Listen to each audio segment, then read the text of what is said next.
In Ticket to Paradise, George Clooney and Julia Roberts play separated parents who go to Bali to celebrate their daughter's very sudden wedding to a person they've never even met.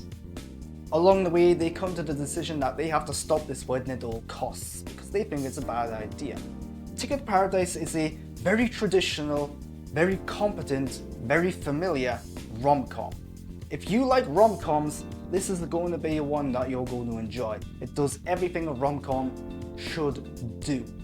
But it means it is very traditional, it is very predictable. There's very little shock value. I would say if you've seen the trailers for this movie, you know exactly what the story is beat for beat. You know all the huge comedic moments of the movie as well. I will say the trailer makes it seem a bit sillier than what it is. It's actually much more grounded and realistic than what I was expecting. The central performances from Julia Roberts and George Clooney are very good. They are not very likable at first, but that's kind of the point. They're very antagonistic towards each other. As the movie progresses, they sort of soften around the edges a bit as they remember some of the happier days that they actually did have as a couple.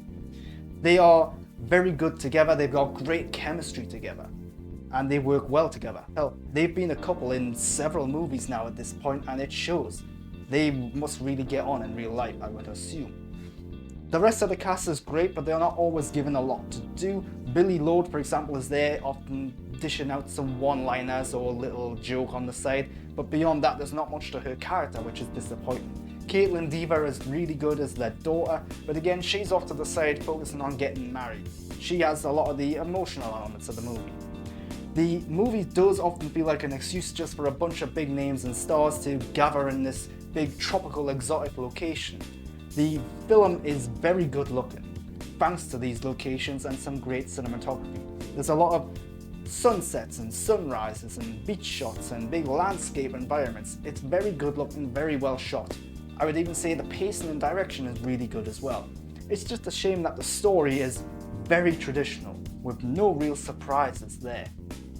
If you've never seen a rom-com before, you're probably gonna love this.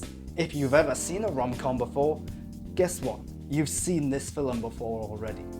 And that's the biggest disappointment about it.